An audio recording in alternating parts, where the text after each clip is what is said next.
नमस्कार, मैं हूं आपका दोस्त विजय विद्रोही। आप मुझसे जुड़ चुके हैं, इसके लिए आप सबका तहे दिल से शुक्रिया। अगले 7-8 मिनट आपसे जुड़े रहने की कोशिश करूंगा। तो तमिलनाडु के नए मुख्यमंत्री सी जोसेफ थलपति विजय हैं। विजय ने शपथ ले ली है। महिलाएं बड़ी संख्या में थी, जैन जी के लोग बड़ी संख्या में थे। महिलाएं रो रही थी, नाच रही थी, उनकी आंखों में खुशी के आंसू थे। और थलपति विजय के इस समारोह में, शपथ ग्रहण समारोह में राहुल गांधी खास तौर से पहुंचे थे, जो बता रहा है कि दक्षिण भारत में राहुल गांधी कांग्रेस की एक नई राजनीति को शुरू करना चाहते हैं। खैर, ये विषय नहीं है। आज विषय ये है कि थलपति विजय ने शपथ ले ली है और शपथ लेते ही ताबड़तोड़ फैसले करने भी शुरू कर दिए हैं। 200 यूनिट बिजली फ्री मिलेगी तमिलनाडु की जनता को। इस पर सबसे पहले उन्होंने इस फाइल पर हस्ताक्षर कर दिए। शराबखोरी को लेकर बड़ी गुंडा होती है। शराबखोरी की लत से कैसे छुटकारा पाया जाए, इसको लेकर बहुत चिंता व्यक्त की जाती रही है। तो इसको लेकर भी एक स्पेशल फोर्स का गठन किया गया है। फैसला नंबर 2। फैसला नंबर 3, महिलाओं की सुरक्षा को लेकर जो एक बड़ा सवाल बनता रहा है, उसको लेकर भी थलपति विजय ने एक बड़ा फैसला लिया है। इसके लिए भी एक फोर्स का गठन किया गया है। इसके अलावा ऐसा पहली बार हुआ, हालांकि ये शपथ ग्रहण समारोह जो मैं देख रहा था, वो देखकर मुझे केजरीवाल ने जब 2013 में शपथ ली थी दिल्ली में, वो कुछ याद आ गया था, जिसमें उन्होंने गाना भी गाया था, गीत भी गाया था, इतनी शक्ति हमें दो दाता, मन का विश्वास न कम ना हो। इस तरह का जो गाना भी गाया था, इसको लेकर लोग रो पड़े थे। लेकिन यहां थलपति शक्ति दाता से नहीं मांग रहे हैं, वो जनता से शक्ति मांग रहे हैं कि जनता ने उन्हें 107, 108 सीटें दी। जनता ने पहली बार उन पर यकीन किया, भरोसा दिलाया। अब वो जनता के लिए काम करेंगे। जनता के हितों के लिए खुद का, उनका जीवन का समर्पण रहेगा। और जनता का यकीन और चाहिए, जनता का विश्वास और चाहिए, जनता का साथ और चाहिए। तो कुल मिलाकर एक जैसे होता है कि जन नेता, उस रूप में थलपति विजय उभरते हुए दिखाई दे रहे हैं।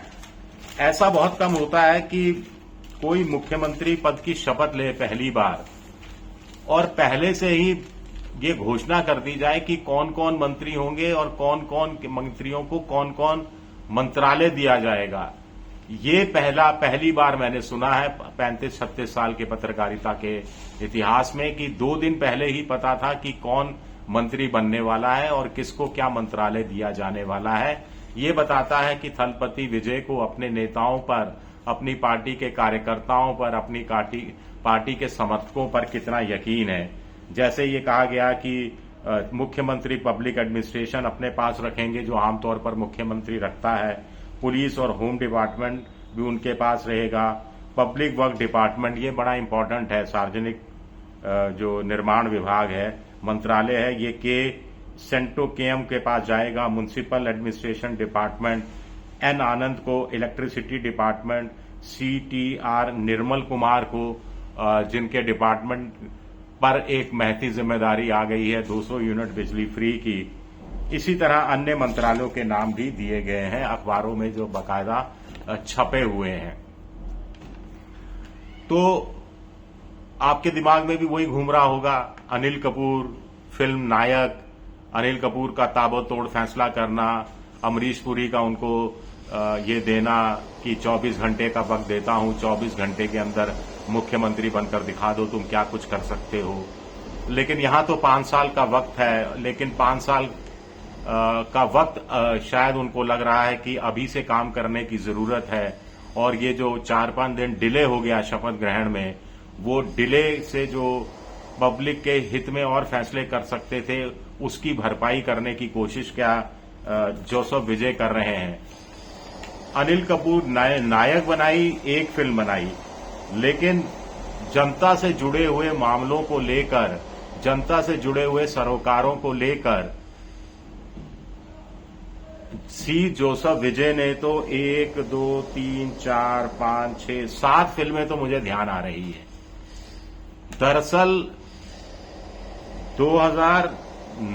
2009 में अपने पिता के साथ राहुल गांधी से मिले थे विजय, और तब शायद कांग्रेस में आना चाहते थे या कुछ करना चाहते थे, बाहर से सहयोग नहीं हो पाया, लेकिन संपर्क बनी रहा। और विजय ने 2002 से ही इस तरह की फिल्में बनानी शुरू कर दी थी जिससे वो अपनी इमेज को जनता के बीच में ले जाएं।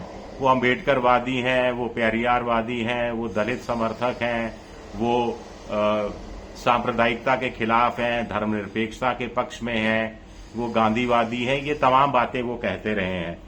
तो 2002 में उनकी एक फिल्म थी तमीज़ान, जिसमें प्रियंका चोपड़ा ने भी पहली बार एक्टिंग की थी दक्षिण भारतीय फिल्म में। उसमें उन्होंने जो वकीलों में भ्रष्टाचार, अदालतों में, कचहरियों में जो भ्रष्टाचार होता है, उस मुद्दे को जोर शोर से उठाया था। 2013 में थल्लेवेर फिल्म बनाई गई जो पॉलिटिकल ड्रामा था। आम आदमी सिस्टम के खिलाफ कैसे लड़ता है, कैसे विवादों में फंसता है, आम आदमी कैसे जीत हासिल करता है, इसमें उन्होंने नायक की भूमिका निभाई थी। 2013 की फिल्म है। काठी फिल्म 2014 में आई, जिसमें फिर पॉलिटिकल ड्रामा दिखाया गया। डबल रोल था इसके अंदर विजय का।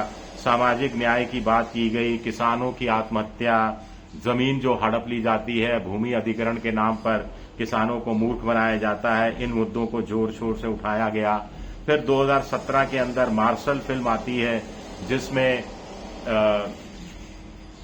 दलपति विजय का मल्टीपल रोल होता है, डबल रोल से ज्यादा रोल करते हैं, जिसमें हेल्थ केयर सिस्टम, अस्पतालों में जो भ्रष्टाचार होता है, जो गड़बड़ी होती है, जो मेडिकल इंश्योरेंस में के नाम पर धोखा दिया जाता है, इलाज के नाम पर महंगा इलाज किया जाता है, गरीबों के बिल बड़े बड़े बना दिए जाते हैं, बिना पैसा दिए लाश तक को रिलीज नहीं किया जाता, ये तमाम चीजें उन्होंने उठाई थी।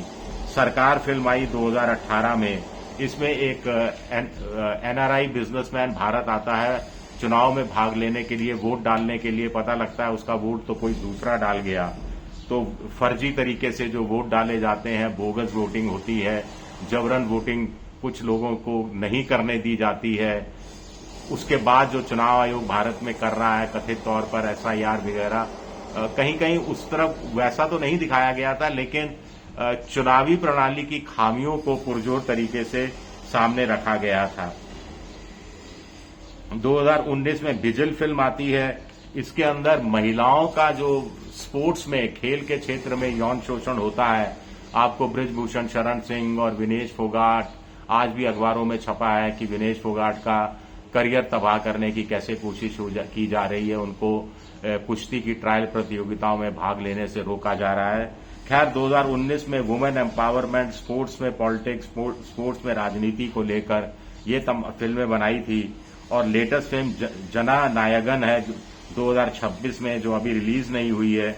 इसमें एक तरह से आत्मकथात्मक फिल्म है ये, एक तरह से, जिसमें जोसेफ विजय का रियल लाइफ से रियल लाइफ का सफर दिखाया गया है। अब तो खैर रियल लाइफ शुरू हो गई है, चुनौतियां हैं, कांग्रेस के पास प्रशासनिक अनुभव है, उस अनुभव का कितना लाभ उठा पाएंगे ये देखना दिलचस्प रहेगा। शुक्रिया, बहुत बहुत शुक्रिया मेरा वीडियो देखने के लिए। पसंद आए तो लाइक कीजिए, सब्सक्राइब कीजिए, शेयर कीजिए। आप मेंबरशिप ड्राइव में भी जा सकते हैं। मुझे देखिए वीडियो बनाते हुए पसीना आ रहा है, तो चेन्नई में तो 90% ह्यूमिडिटी हो जाती है, वहां सरकार चलाने के लिए बहुत पसीना, खून पसीना बहुत बहाना पड़ेगा विजय को। शुक्रिया।